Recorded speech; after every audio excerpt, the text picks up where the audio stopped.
اعوذ باللہ من الشیطان الرجیم بسم اللہ الرحمن الرحیم واللہ فضل بعضکم علی بعض فی الرزق فما الذین فضلوا براد رزقهم علی ما ملکت ایمانهم فهم فیہ سواء افبنعمت اللہ یجحدون واللہ فضل بعضکم علی بعض، اور اللہ وہ ہے جس نے فضیلت دی تمہارے بعض کو بعض پر، پھر رزق میں۔ اللہ وہ ہے جس نے فضیلت دی تمہارے بعض کو بعض پر رزق میں۔ فَمَا الَّذِينَ فُضِّلُوا بِرَادِّ رِزْقِهِمْ، الَّذِينَ فُضِّلُوا، بس وہ لوگ جن کو فضیلت دی گئی، بس وہ لوگ جو فضیلت دیے گئے نہیں ہیں وہ لٹانے والے اپنا رزق، عَلَىٰ مَا مَلَكَتْ أَيْمَانُهُمْ، ان پر یا ان کی طرف جن کے مالک ہو گئے ان کے دائیں ہاتھ، اور وہ کون ہے؟ غلام۔ تو آپ ترجمہ یوں کر سکتے ہیں کہ اللہ وہ ہے جس نے فضیلت دی تمہارے بعض کو بعض پر رزق میں۔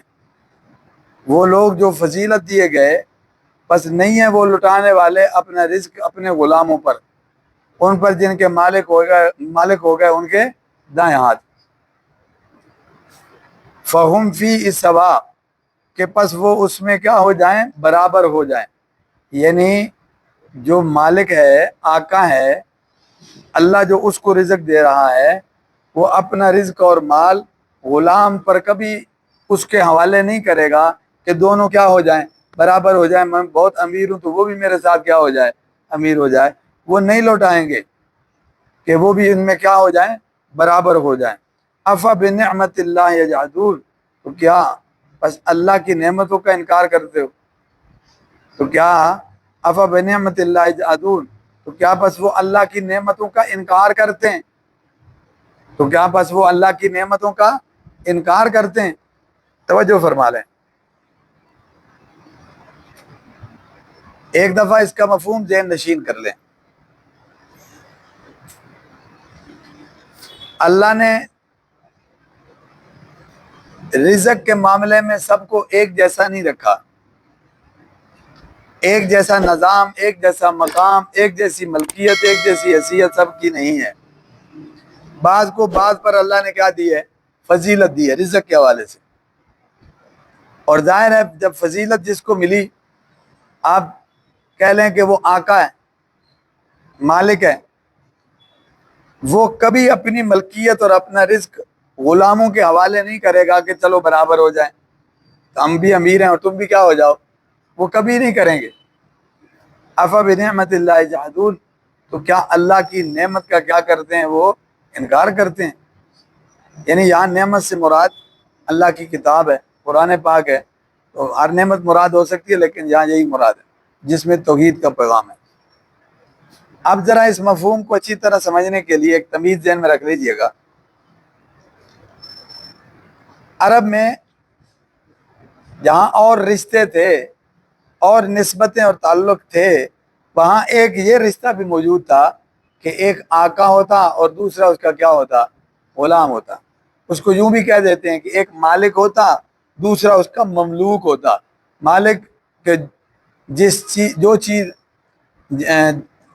جس کی ملکیت میں ہے وہ مالک ہے، اور وہ خود چیز کیا ہے؟ مملوک ہے۔ وہ خود چیز کیا ہے؟ مملوک ہے۔ تو اس لیے جو اسلام سے پہلے یہ نظام چلتا تھا کہ مالک بھی تھا اور مملوک بھی اور آقا بھی اور غلام بھی۔ اسلام نے غلامی کو نہیں شروع کیا، ہاں اسلام نے اس میں بہتری پیدا کی ہے، حقوق بحال کیے ہیں، ورنہ غلامی کا نظام اسلام نے نہیں شروع کیا۔ آج وہ یہود و نصارہ اسلام پر اعتراض کرتے ہیں تو انہیں پوچھیں کہ یوسف کو کیا بنایا تھا؟ کس نے بنایا تھا؟ کون تھا؟ یہ سمجھ آ رہی بات جی؟ اس لیے اسلام پہ مت الزام لگاؤ، اس کا تو ثبوت پہلے سے کیا ہے؟ موجود ہے۔ تو اب یہ بات بھی طے شدہ تھی کہ جہاں آقا اور غلام اور مالک اور مملوک کا رشتہ ہوتا تو وہاں یہ اصول تھا کہ جو چیز آقا کی ہے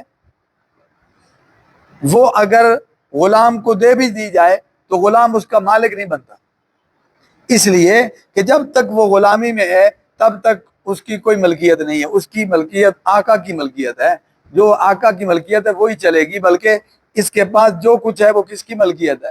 آقا کی ملکیت ہے، اسی کی طرف یہ منسوب ہے۔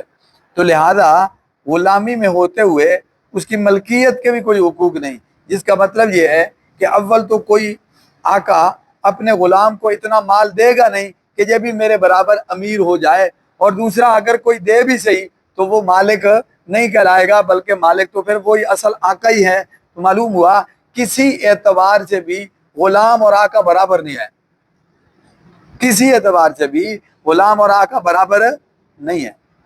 اب یہ باتیں عرب میں مسلم تھی، تسلیم شدہ تھی، یہ طریقہ چلتا تھا کہ وہ کسی صورت بھی آقا کے برابر نہیں ہے، بلکہ آقا کے حقوق ہوتے تھے اور غلام پر لازم تھا کہ ان کو بجا لائے اور ان میں کمی بیشی نہ کرے۔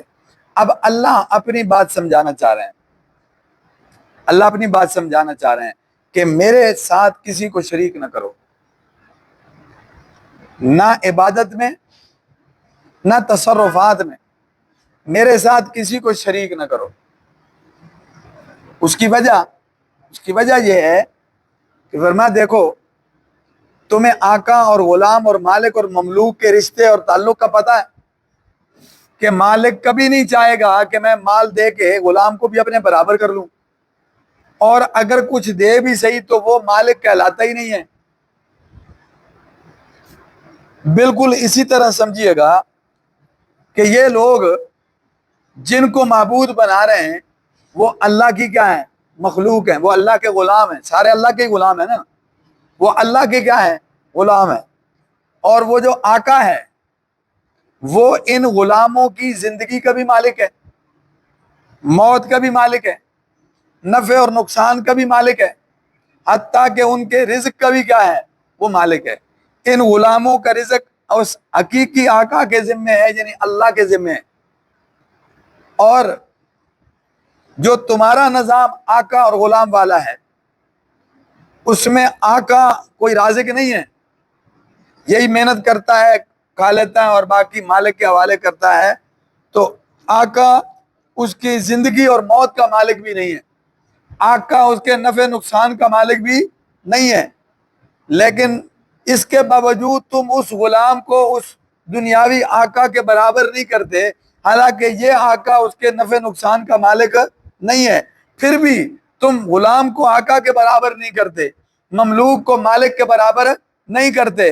تو فرمایا یہ جو مخلوق ہے یہ تو حقیقی معنوں میں اللہ کی غلام ہے اور اللہ حقیقی معنوں میں آقا ہے، اور یہ جو مملوک ہیں یا غلام ہیں یا لوگ ہیں یا مخلوق ہیں ان کے رزق کا ذمہ بھی اللہ پر ہے، اللہ نے اپنے ذمہ لیا ہے، ٹھیک ہے۔ اسی طرح وہ اللہ ان کے نفع نقصان کا بھی کیا ہے؟ مالک ہے، اور زندگی اور موت کا بھی کیا ہے؟ مالک ہے۔ تو یہ مملوک اور یہ غلام اس آقا کے اتنے محتاج ہیں کہ ہر ذرے ذرے میں اور ہر گھڑی اور لمحے میں اس آقا کے کیا ہیں؟ محتاج ہیں، پھر اس کی مخلوق بھی ہیں اور پھر اس کے محتاج بھی ہیں، اور پھر تم ان غلاموں اور مملوکوں کو حقیقی اللہ اور حقیقی آقا کے کیا کرتے ہو؟ برابر کرتے ہو۔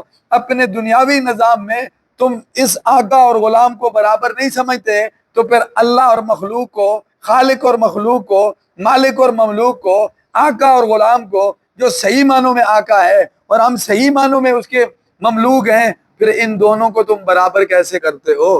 اس لیے اللہ یہی بات سمجھانا چاہتے ہیں کہ یہ جو تمہارا اللہ کے ساتھ شریک کرنا ہے، یہ تم جس کو بھی شریک کرو گے وہ اللہ کی مخلوق ہے، وہ اللہ کے غلام ہے، اللہ کی مملوک ہے، تو پھر یہ کیسے برابر ہو سکتا ہے آقا اور غلام، مالک اور مملوک؟ اسی بات کو سمجھانے کے لیے اللہ جل جلالہ نے یہ طریقہ اختیار فرمایا کہ دیکھو تم میں سے بعض کو ہم نے بعض پر کیا دی ہے؟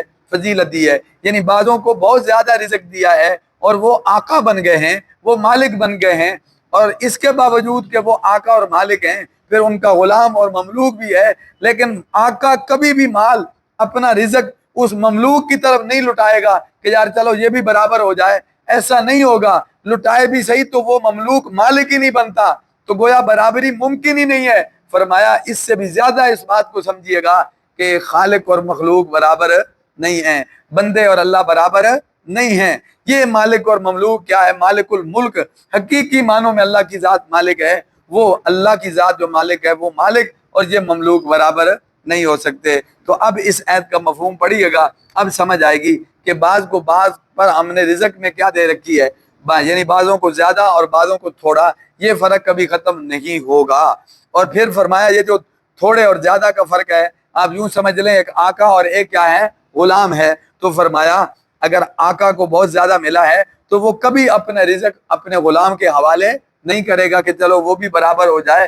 افبنعمت اللہ یجحدون، تو کیا تم اللہ کی نعمت کا وہ انکار کرتے ہیں؟ یعنی وہ نعمت کیا ہے کہ تم، اللہ جل جلالہ نے تمہیں پیدا فرمایا، تم مخلوق ہو اس کی، اور پھر اس کا حق ہے کیونکہ وہ خالق ہے تمہارا، تمہاری عبادت کا حقدار ایک اللہ کی ذات ہے، تو پھر بھی تم اس کے ساتھ اس کی مخلوق اور غلاموں کو شریک کرتے ہو، تو یہ اس کی نعمت کا انکار نہیں تو اور کیا ہے، نہ شکری اور نہ قدری نہیں تو اور کیا ہے۔